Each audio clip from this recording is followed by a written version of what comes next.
Also, if you're seeing this on YouTube, a lot of the details, you can go to minibuggy.net, and there's a controls and electrical section, and then if you go in there towards the top of that section, it'll say paraplegic, how to make hand controls, and this real stuff starts about the second page. It has a lot of the details. But one thing I did do is I got away from using ATV tires, and I went to the BF Goodrich all-terrain tires, because the ATV tires, I was constantly cutting them on rocks, mesquite was going through it, I'd get in flats all the time. And with these tires, I've gone like 3 years and not had any issues. But, you know, if you get a flat, it can cause you problems, and it's not like you can get out of your buggy and walk.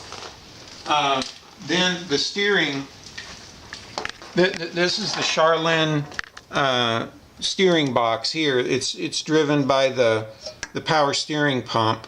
And then right back here is what they call a steering quickener.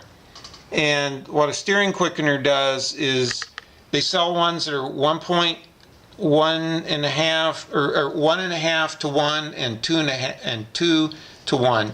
And so for every movement I make in the steering wheel, it's amplified by 2 times, and that's what gets the steering wheel to go to full lock so quick without having to turn the steering wheel several revolutions.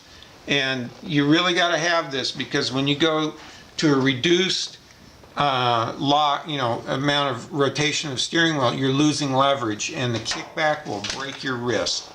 The power brakes are down here. It's Hydro Boost, and it's getting its power here from the power steering lines. It's bleeding off the same lines that the power steering's using. And this is what gives the pressure.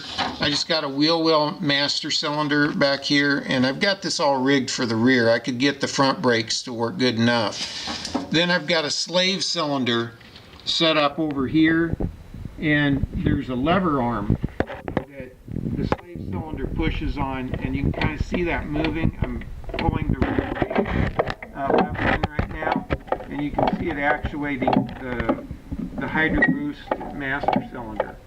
And I had to kind of go to this system because I was having problems getting the rear brakes to work. But man, this thing has tons of power, and I could have easily routed both brakes through it, but I wanted to have it separate so I could use my rear brake independent of the front, so I have like turning brakes. And then, you know, just up front, you can see I've got rack and pinion steering right in here, where it's all coming into the gearbox like that. And then over here in front of the seat, I've got seat belts, and that's to strap my legs down. You don't want your legs bouncing. They'll hyperextend your knees and stuff. The other thing is, if you roll, your legs will flop up and hit stuff and break your legs. The seat, I used to, my buggy came with belts that came out of the center. When I used it that way, it pulled me down in a ball, and it's just uncomfortable. I went to these loops on the side, and when I pull it down, I tend to sit more upright, and it feels much better. Also, I got rid of the cloth seat. Where I was riding, there's a lot of sticker bushes. It's holding all the sticker bushes in, and it was just causing problems and everything. You can kind of see part here. I've got a fuel cell back here. It's a fuel safe fuel cell. Go around to the other side where I showed you, and we can see it from the other side. I went to the fuel cell because if I were to roll this, it's not going to leak fuel, because there's just no way I'm going to get out of this thing if it catches fire. But this is all the fuel cell here, and you know, it has a rubber bladder in there, and it has check valves and everything, and so fuel can't leak if you roll upside down.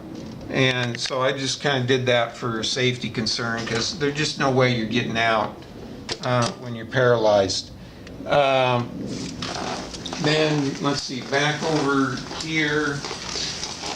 You know, again, the details of this, go to minibuggy.net, the controls section, and look for that paraplegic, how to make hand controls. And you know, again, when I turn the steering wheel, you can just kind of see all this linkage and everything going. The steering quickener amplifies it, and all of that. And then I just welded up all this bracing down here to hold that slave cylinder. The slave cylinder is the red part. And when I pull the master cylinder up on the steering wheel, the slave cylinder actuates, moves that lever, which pushes in on this Hydro Boost brake. And you know, again, I could have ran all the brakes off this, but I do have the front brakes going straight off the master cylinder up on the steering wheel over here. That goes straight to the front brakes, and I had discs big enough that it would work. Let's see, I'm trying to think if there's any other things.